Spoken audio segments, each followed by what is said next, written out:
지난주에 8장을 같이 함께 나눴는데 오늘 또 8장에 있는 내용을 조금 더 살펴보려고 합니다. 지난주에 순양과 숫염소 그리고 거기에서 나타나는 뿔, 작은 뿔을 통해서 세계사의 한 장면, 한 대목을 우리가 좀 살펴봤습니다. 그 내용의 핵심은 뭐냐면 하나님이 다스리시는 하나님의 통치가 어떤 이스라엘 백성이라고 하는 유대인들, 하나님을 믿는 사람들에게만 국한되지 않고 모든 나라와 모든 열방까지 하나님이 다스리시고 통치하신다라는 내용이었습니다. 마찬가지로 우리에게 있어서 하나님을 믿는 자들에게만 하나님의 은혜와 하나님의 다스림이 국한된 것이 아니라 하나님을 믿지 않는 자들에게까지 하나님은 통치하시고 다스리시고 때로는 은혜를 베풀기도 하신다라는 이야기입니다.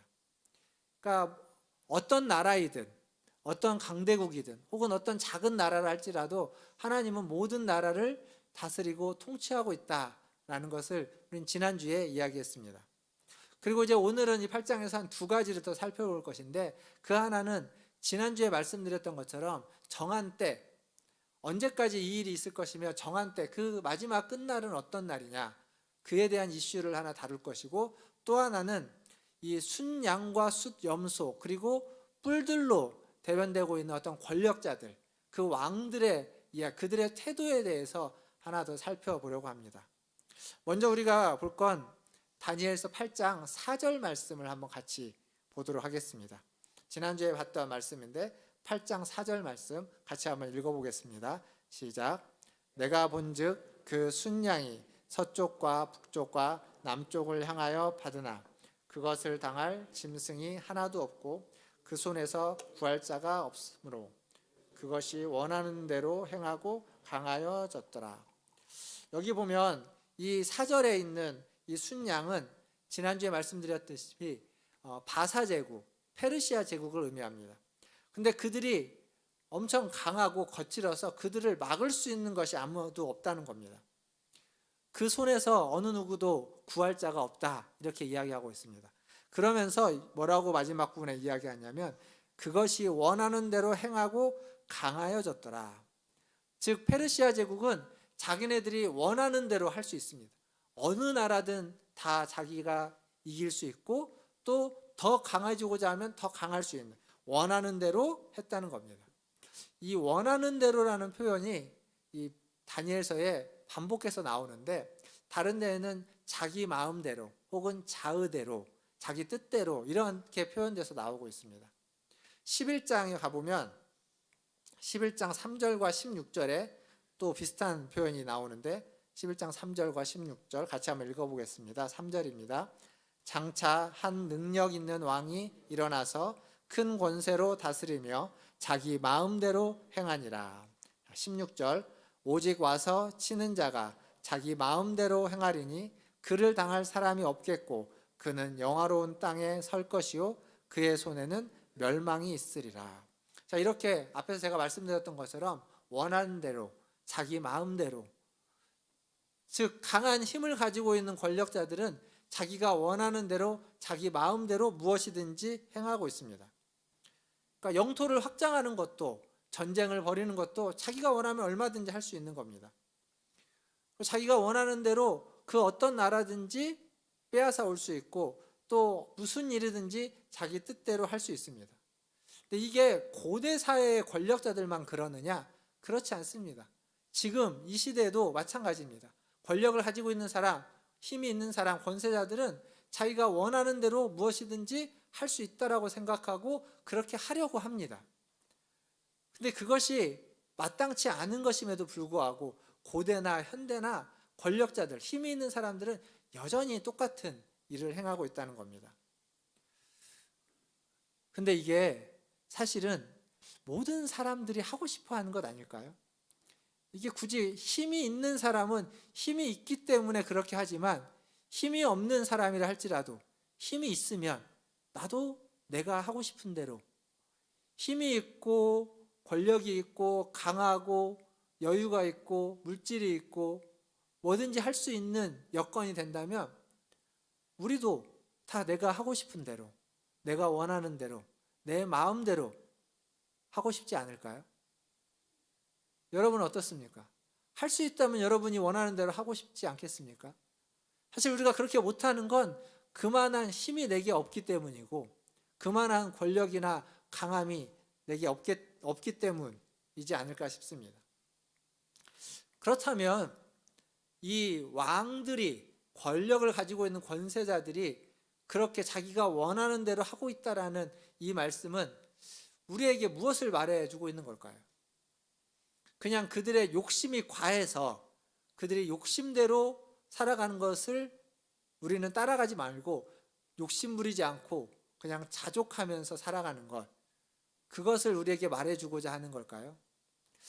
그렇지 않습니다. 오늘 이 말씀을 잘 보면 여기에서 지금 권세자들로 나오는 사람들이 바벨론 시대에는 느부갓네살 왕일 것이고, 그리고 다리오 왕, 그 뒤에 이어지는 알렉산더 대왕, 그리고 지난주에 많이 이야기했던 안티오쿠스 에피파네스 4세라고 하는 이런 왕들, 이들은 그냥 단순히 욕심이 많은 왕인 정도가 아니라 이들은 그들의 힘으로 그 세계사의 주역이었습니다. 그러니까 역사의 주인공들이었습니다.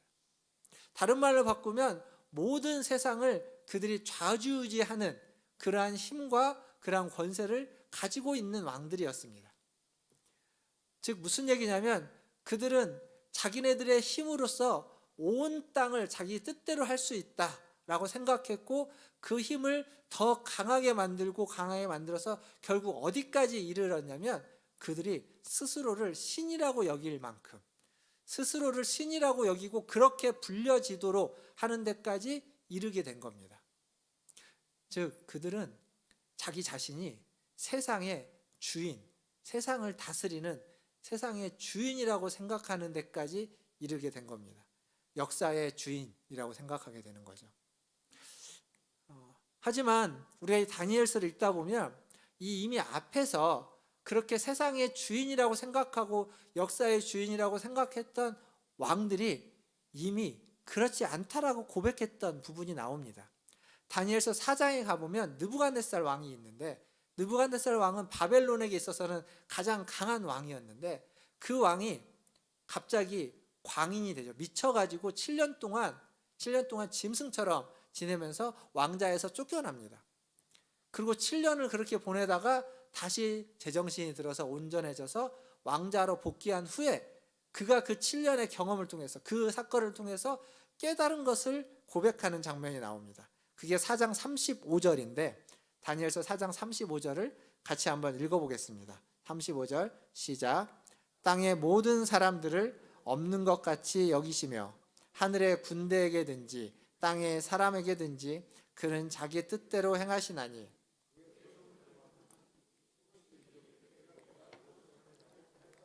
아무도 없도다. 자, 여기 보면 느부갓네살은 세상이 자기 뜻대로 다 움직인다고 생각했는데 그 일을 겪으면서 그게 아니라는 것을 깨달았습니다. 여기 말씀을 보니까 하늘이든지 땅이든지 느부갓네살 자기의 뜻대로 되는 것이 아니라 하나님의 뜻대로 된다는 걸 깨달은 겁니다. 하나님의 뜻대로 세상의 모든 것들이 움직이고 역사를 하나님이 이끄신다는 거죠. 근데 문제는 자기처럼 권세를 잡고 있는 자, 권력을 잡고 있는 자가 그 하나님의 뜻대로 그 권세와 권력을 사용하지 않고 하나님의 뜻과는 다르게 거역해서 그 권세와 권력을 사용하는 것, 그것이 바로 이 세상의 본질적인 문제라는 것을 이 느부갓네살은 자신의 경험을 통해서 깨닫고 지금 그 얘기를 하고 있는 겁니다. 즉 지금 이 다니엘서가 이야기해주고 있는 건 뭐냐면 이 역사, 이 세상에 누가 주권을 가지고 있느냐라는 겁니다. 누가 주인이냐라는 문제죠. 세상의 역사의 주인, 세상의 주인은 우리는 하나님이라고 고백하지만 지금 다니엘서에 등장하고 있는 수많은 왕들은 자기가 주인인 것처럼, 자기가 주권을 가지고 있는 자처럼 그렇게 굴고 있는 겁니다. 근데 이게 이제 거창하게 이야기하니까 이렇게 들리지만 작게 이야기해 보면 우리는 우리가 살아가면서 우리가 원하는 게 있습니다. 내가 원하는 게 있고 내가 뜻하는 게 있습니다. 우리 모두는 내가 원하는 것, 내가 뜻하는 것을 이루며 살아가고 싶습니다. 그래서 그것을 이루기 위해서 열심히 노력하고 열심히 일하고 열심히 배우고 열심히 수고하는 겁니다. 이스라엘 백성들도 마찬가지였을 겁니다. 아마 그들이 광야에 있을 때, 그리고 애굽에 있을 때, 애굽에 있을 때는 그들이 원하는 것을 얻지 못했고 광야에서도 그랬을 겁니다. 그러다가 가나안 땅에 들어왔을 때 그들은 하나님이 그 모든 민족에게 각 지파대로 각 가족별로 땅을 줍니다. 그러니까 한 번도 자기 땅을 소유해 본 적이 없는 그들이 땅을 얻게 되고 그 땅에서 열심히 수고하니까 소출을 얻게 되는 겁니다. 가져보지 못한 것들을 가져보고 누리지 못한 것들을 누리게 되는 거죠. 그것만으로도 감사할 수 있는데, 근데 사사기를 이렇게 쭉 보면, 사사기를 보면 별로 그렇게 감사하지 않습니다. 왜 그들이 하나님을 온전히 따르지 못하냐면 내게 주어진 것에 감사하지 못하고 그것을 보니까 조금 더 갖고 싶은 겁니다.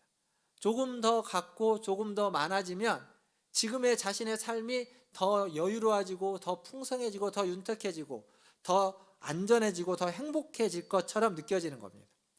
그래서 그들은 더 많은 것들을 가지려고 노력하게 되는 거죠. 그것을 사사기는 한마디로 이렇게 정의해 줍니다. 사사기 21장 25절에 보니까 그 이스라엘 백성들의 모습이 이렇게 정의되어집니다. 같이 읽겠습니다. 25절 시작. 그때 이스라엘에 왕이 없으므로 사람이 각기 자기의 소견대로 옳은 대로 행하니라. 각각 자기 소견에 옳은 대로 행했다라고 이야기하고 있습니다. 왕이 없었나요? 네, 왕이 없었습니다. 하지만 하나님이 이스라엘의 왕이었습니다. 그런데 그 왕의 뜻대로 살기를 원치 않은 겁니다. 왕이신 하나님의 뜻대로 살기를 원치 않고 자기의 뜻대로, 자기의 소견대로, 자기 마음대로 살고 싶으니까 왕을 없다고 하는 겁니다. 왕을 인정하지 않는 겁니다. 하나님을 왕으로 인정하지 않고 하나님을, 그 왕이신 하나님을 한쪽으로 몰아버리고 자기 소견에 옳은 대로, 자기가 원하는 대로 살아가는 거죠. 물론 그들이 원했던 것이 엄청나게 거창한 건 아닙니다. 그 앞에 등장한 다니엘서에 등장하는 왕들처럼 알렉산더 대왕이나 다리오 왕이나 느부갓네살 왕처럼 무슨 세계를 정복하고 이런 거창한 것은 아닙니다. 지금 자기들에게 주어져 있는 것보다 조금 더 많은 것들을 얻고, 그래서 조금 더 윤택하고 조금 더 풍요롭고 조금 더 유익하고 조금 더 자유롭고 안전한 삶을 살고자 했던 겁니다. 남들이 사는 만큼 살고자 했고 남들이 누리는 것만큼 누리고 싶어 했고 생존에 위험이 없도록 어떠한 안전을 추구하고 안정된 삶을 살기 위해서 조금 더 필요로 했던 겁니다. 그게 별로 그렇게 나쁜 건 아니었겠지만, 그게 그렇게 큰 문제는 아니었겠지만, 문제는 그걸 위해서 그 조금 더 얻고자 하는 것 때문에 왕이신 하나님을 버렸다는 겁니다. 하나님을 왕으로 인정하지 않았다는 겁니다. 거기에 문제가 있는 겁니다. 자기가 주인이 되어서 하나님이 우리의 주인이시고 하나님이 우리의 왕이 아니라 내가 나의 삶의 왕이 되고 내가 나의 인생의 주인이 되어서 살아가고자 했던 것, 그게 문제였던 겁니다.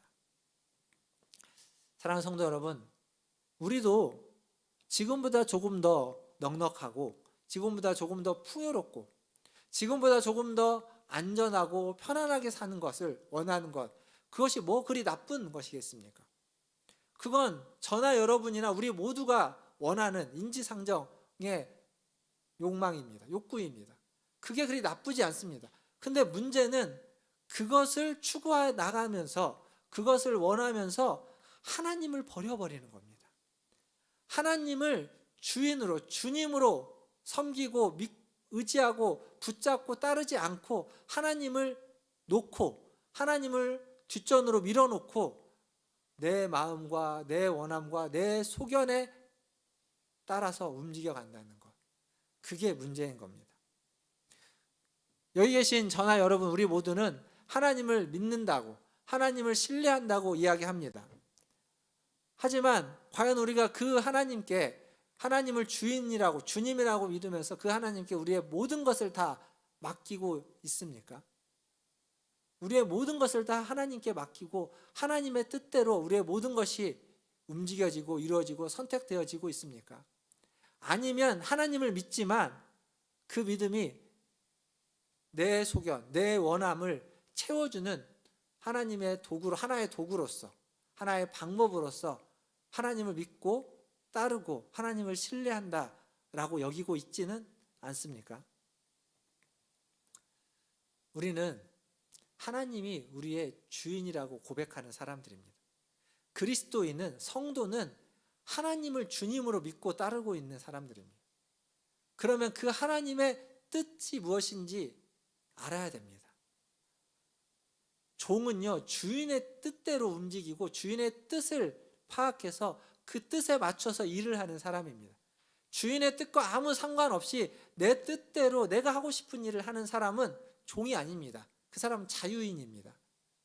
자유인은 내가 하고 싶은 대로, 내 마음대로, 내 뜻대로 하면 됩니다. 하지만 우리는 자유인이 아닙니다. 하나님 앞에서 우리는 하나님의 백성, 하나님의 자녀는 하나님을 주님으로 믿고 따르고 고백하는 하나님의 종들입니다.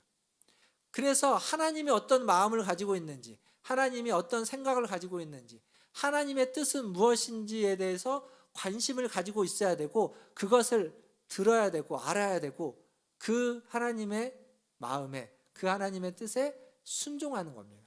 우리가 성경을 읽는 이유도 성경을 통해서 하나님의 뜻을 알고 그 뜻에 순종하기 위해서 읽는 것이지, 하나님의 뜻은 이렇구나 라고 그냥 알고 끝내고 내가 살고 싶은 대로 내 마음대로 사는 것, 그걸 위해서 읽는 게 아닙니다. 청교도들은요, 그들의 입버릇처럼 말했던 게 있습니다. 뭐라고 이야기하냐면 주님의 뜻대로 살겠다. 이것은 주님의 뜻대로 돼야 된다. 이것이 주님의 뜻이다. 이 주님의 뜻대로라는 말을 입에 달고 살았다고 합니다.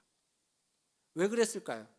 그들은 자신의 뜻보다는 그들의 주인이신 주님이신 하나님의 뜻에 그 모든 것을 맞추고자 했던 겁니다. 마찬가지입니다.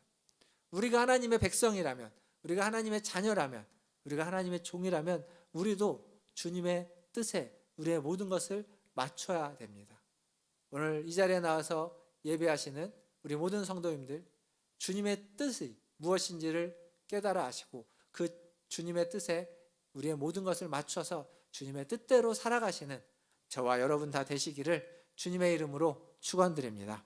두 번째로는 지난주에 이야기했던 그 정한 때, 이 종말에 대한 이야기입니다. 오늘 우리가 읽었던 본문 17절과 19절을 보시면, 다시 한번 같이 읽어보겠습니다. 17절과 19절 같이 읽겠습니다. 시작. 그가 내가 선 곳으로 나왔는데 그가 나올 때 내가 두려워서 얼굴을 땅에 대고 엎드리매 그가 내게 이르되 인자야 깨달아 알라 이 환상은 정한 때 끝에 관한 것이니라. 19절입니다. 이르되 진노하시는 때가 마친 후에 될 일을 내가 내게 알게 하리니 이 환상은 정한 때 끝에 관한 것임이라. 아멘.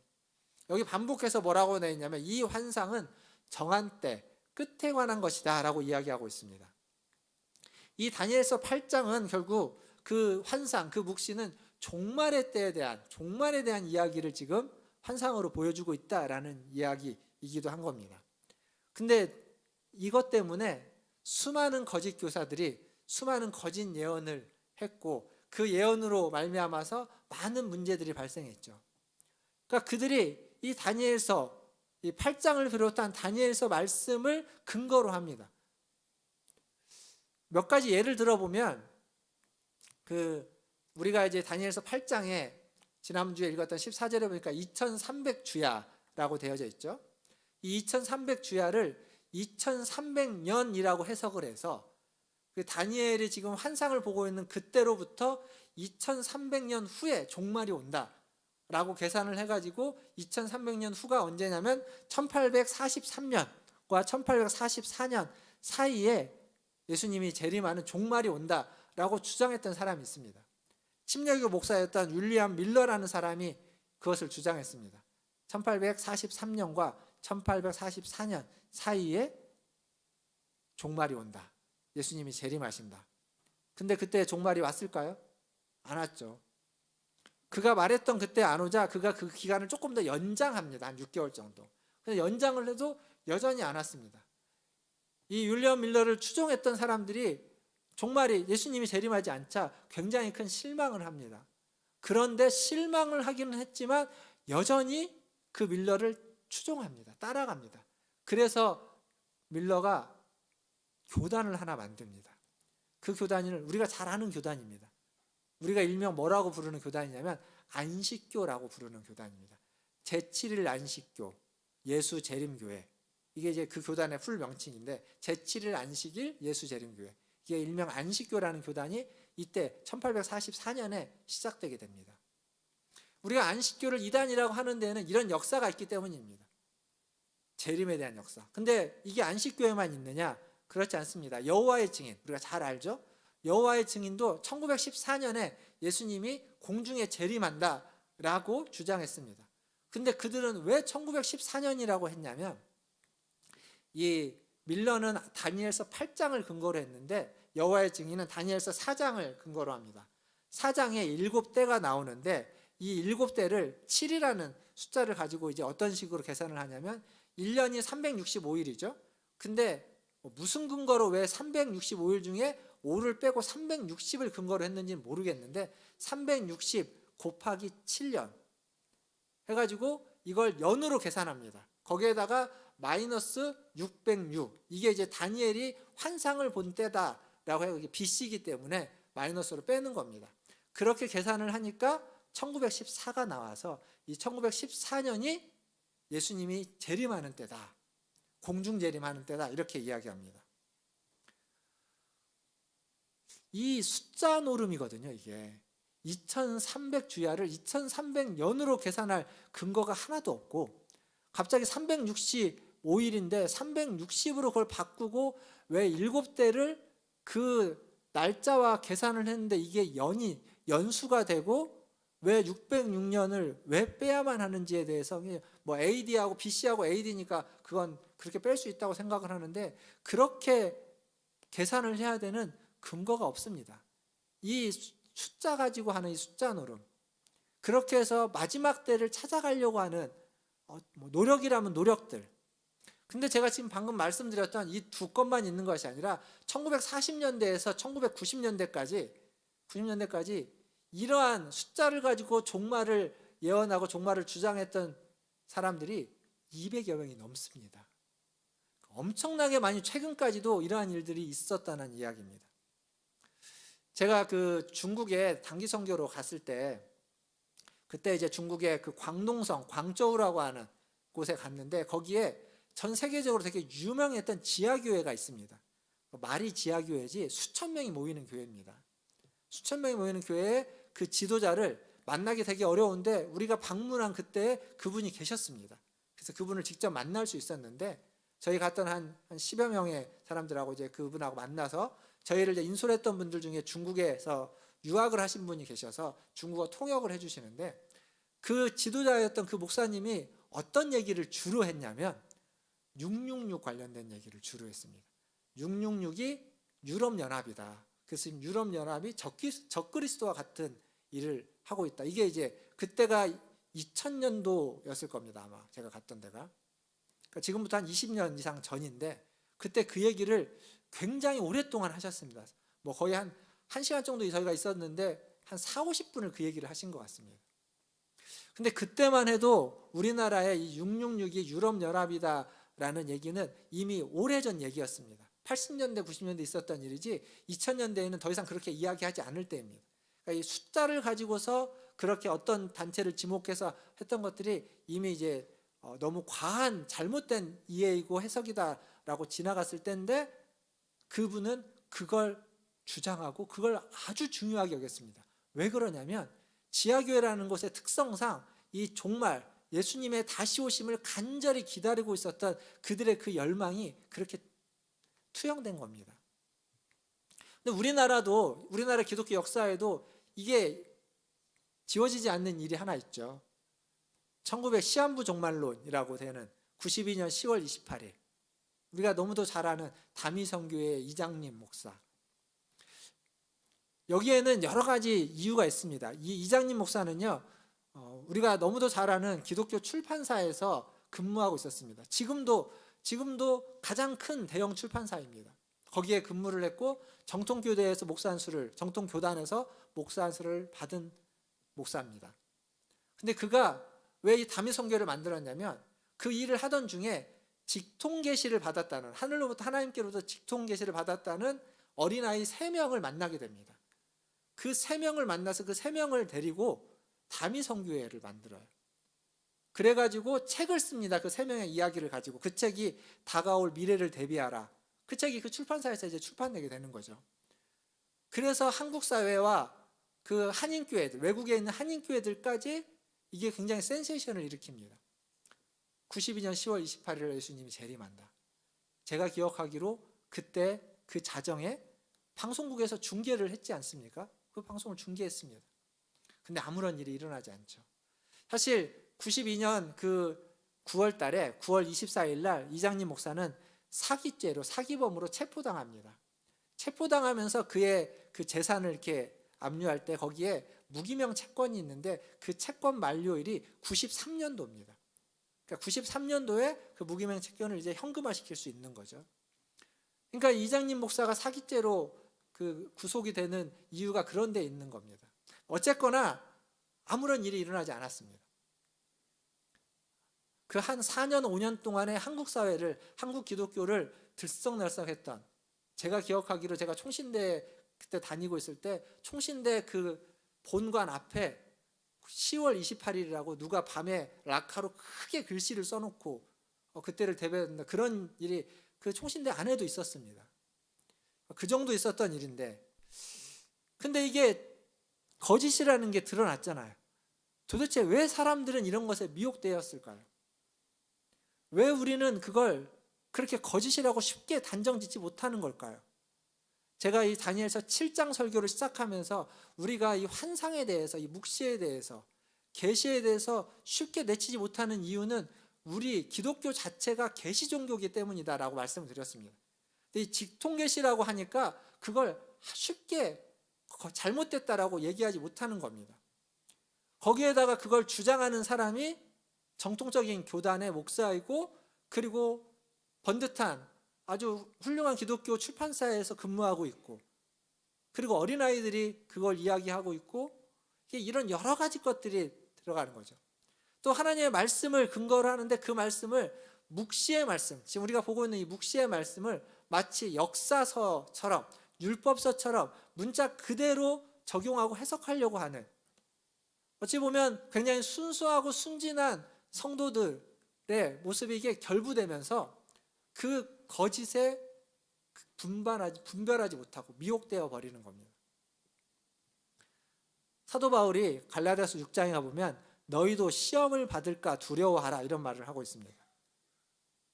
그러니까 우리가 그런 어떤 거짓에 속아 넘어갈 수 있다는 겁니다. 오늘 이야기하고 싶은 건 한 가지입니다. 이런 숫자를 가지고 그 숫자를 문자적으로 해석해서 과하게 지나치게 뭔가를 풀어내는 사람들 무조건 조심하셔야 됩니다. 성경은 분명히 그 숫자에 의미가 있습니다. 의미를 부여하기도 합니다. 그러나 그걸 과하게 풀어내는 사람, 특별히 다니엘서에는 지금 말했던 2300이라는 2300주야, 그리고 7대, 한때, 두때, 반때 이야기, 그리고 12장에 가보면 1290일과 1335일이라는 또 숫자가 나옵니다. 이런 숫자를 가지고 무엇인가를 풀어내고 그 숫자와 알파벳을 연결시켜 갖고 풀어내는 것들은 다 조심하셔야 됩니다. 다 경계해야 됩니다. 그런 식으로 성경에 있는 숫자를, 이건 다 지금 묵시에서 나오는 숫자들이잖아요. 묵시에서 이 환상 가운데 나오는 숫자들은 그렇게 해석할 일이 아니기 때문에 그렇습니다. 하지만 분명히 정한 때가 있다는 겁니다. 방금 우리가 읽었던 17절과 19절에 정한 때, 그 마지막에 관한 말, 환상이다라고 이야기하고 있습니다. 그리고 천사는, 이 천사 가브리엘은 그것을 다니엘에게 이해시키려고 노력하고 있습니다. 다니엘도 그걸 알고자 노력하고 있습니다. 근데 결론이 뭐였는지 아십니까? 이 8장, 제가 뒤에까지 다 읽지는 않았는데 이 7장도 그렇고 8장도 그렇고 이 묵시의 결론은 알려주려고 노력하고 있고 알고자 노력하고 있는데 온전히 깨닫지 못하였다. 이게 결론입니다. 노력은 했는데 다 알 수는 없었다. 이게 결론입니다. 그 결론에 다니엘이 취하고 있는 행동은 뭐냐면 내가 다 알지는 못하지만 그것을 마음에 두었다. 마음에 새겼다. 마음으로 간직하고 있다. 이게 지금 다니엘서의 결론인 겁니다. 그러면 우리가 거기에서 벗어나면 안 됩니다. 가브리엘이 알려주려고 해도 다 깨닫지 못했고 다니엘이 알고 싶어도 다 깨닫지 못해서 그냥 깨닫지 못한 채로 남겨둔 채 그 환상을 마음에 새겨두었는데 우리가 그걸 다 깨달아 알려고 막 조목조목 이것들 이상하게 해놓으면 그러면 잘못되어 가는 겁니다. 어긋나 버리는 겁니다. 성경이 말하고자 하는 것을 성경이 우리에게 주고자 하는 메시지를 넘어서 버리는 겁니다. 그러면 안 되는 겁니다. 예수님이 하신 말씀에도 똑같은 걸 강조합니다. 그 종말에 대해서, 종말의 비밀에 대해서 예수님이 뭐라고 말합니까? 천사도 모르고 아들도 모르고 아버지만 아신다. 마가복음 13장 32절에 보시면 그러나 그날과 그때는 아무도 모르나니 하늘에 있는 천사들도 모르고 그리고 아들도 모르고 아버지만 아신다. 아버지만 아는데 나도 모르고 천사들도 모르는데 그걸 알려고 하지 마라. 그건 알려고 하지 말라는 겁니다. 그러면 징조가 있겠다고 얘기하셨는데 징조는 있다고 이야기하죠. 수많은 징조들이 있습니다. 복음이 땅끝까지 전해질 것이고 그리고 예루살렘이 회복되는 거죠. 유대인들이 주께 돌아올 것이고 독재자들이 일어나서 자신을 숭배하라고 할 것이고 거짓 선지자들, 거짓 예언자들이 일어날 것이고 그리고 이 땅에는 기근과 전쟁과 수많은 환난들이 이 땅 가운데 있을 것이다. 그 징조들을 이야기합니다. 주님이 다시 오실 마지막 전에 그러한 징조들이 있을 것이다 라고 분명히 이야기합니다. 근데 이 징조가 마지막이 언제인지를 알려주는 데이터가 아니라는 겁니다. 그러니까 이 징조를 데이터로서 계산기에다 딱딱딱 두드리면 마지막이 언제인지를 딱 알려주는 데이터로서 징조가 아니라는 겁니다. 징조는 마지막이 있을 것이다. 마지막에 가까워 왔다라는 걸 사인해주는, 확실하게 증거해주는 사건들일 뿐이지 데이터는 아닙니다. 이걸 이해할 수 있는 게 뭐냐면 이제 마가복음 말씀이 있는데 베드로후서에 가보면 3장 10절에 마지막에 주의 날은 도둑처럼 임한다고 되어 있습니다. 도둑처럼. 언제일지 모른다는 거죠. 그래서 깨어서 기도하라고 이야기하고 있습니다. 근데 이 징조가 있어요. 징조가 있고 난 다음에 그러한 일이 있겠죠. 순서상. 그러면 이 시차가 얼마나 될까요? 우리가 모르지 않습니까? 근데 여기서 더 큰 문제는 뭐냐면 베드로 후서 방금 보여줬던 3장 8절 말씀을 한번 보십시오. 같이 읽어보겠습니다. 시작. 사랑하는 자들아 주께는 하루가 천년 같고 천년이 하루 같다는 이 한 가지를 잊지 말라. 이겁니다. 분명히 시차가 있을 텐데 이 시차가 하루일지 몇 개월일지 몇 년일지 몇 천년일지 우리의 시간으로는 그게 다 다르고 그것도 모르지만 그것도 우리가 알 수 없지만 더 큰 문제는 하루가 천년 같고 천년이 하루 같다라는 저 얘기는 뭐냐면 그 일이 그 종말이 이 징조와 우리가 보기에는 엄청 떨어져서 느낄 수도 있고 아주 가까이 느낄 수도 있는데 모른다는 겁니다. 확실한 건 그게 있을 것이고 그 후에 종말이 있겠지만 그것만 확실하지 이 시간을 수년인지 수일인지 수천 년인지 우리가 가늠할 수 없다는 겁니다. 그래서 시간 계산을 하지 말라는 거예요. 왜 예수님이 언제가 마지막인지 모르겠습니까? 근데 왜 예수님이 모른다고 했죠? 인간의 시간으로서는 계산할 수 없기 때문에 모른다고 하는 겁니다. 천사들이 하늘에 있는 천사들도 알 수 있겠지만 그 천사들도 모른다고 하는 건 제발 시간 계산을 하지 말라는 겁니다. 중요한 건 그때가 반드시 있고 반드시 올 것이고 근데 그건 너희는 모르는 거고 모르는 걸 알려고 하지 말고 모르니까 믿고 기다려라. 그때를 언제나 준비해라. 이게 이 메시지의 핵심인 겁니다. 항상 주님의 재림을 기다리는 그게 언제인지 모르기 때문에 더 간절히 소망하고 기다리는 것. 그게 우리의 신앙이 돼야 되는 겁니다. 말씀을 맺겠습니다. 마지막 때는, 종말의 때는 언젠가 옵니다. 그렇죠?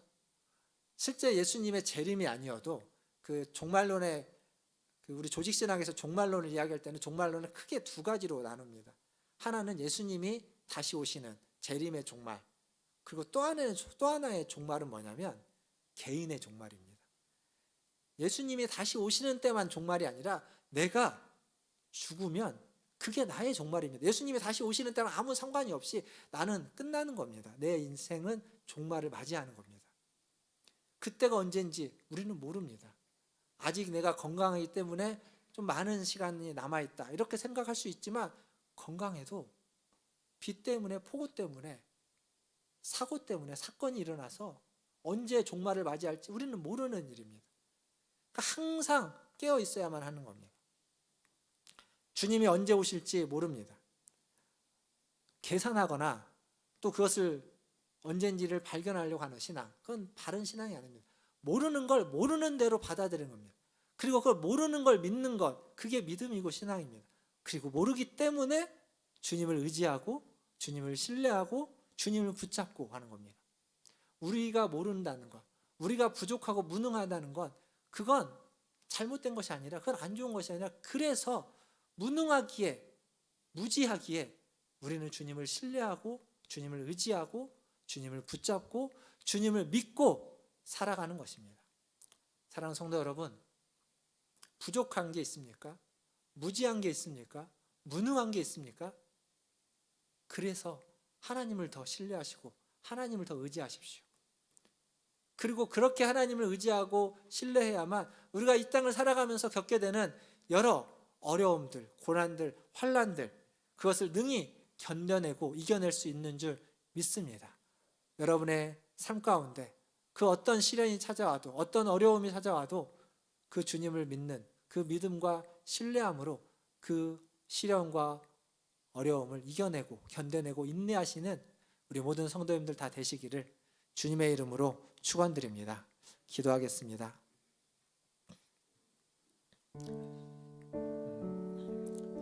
우리의 믿음과 신뢰는 어쩌면 이 말세에 우리가 잘 모르고 있기 때문에, 고난 가운데 있기 때문에 더 필요한 줄 압니다. 주님 언제까지입니까? 주님 언제까지 이렇게 답답하게 살아야만 합니까? 이렇게 우리가 하나님 앞에 기도할 수 있습니다. 그리고 그 기도의 끝에 알 수 없기에, 모르기 때문에 주님을 의지하고 주님을 신뢰하고 주님만 바라봅니다 라고 하는 것이 우리의 고백이 되어야만 합니다.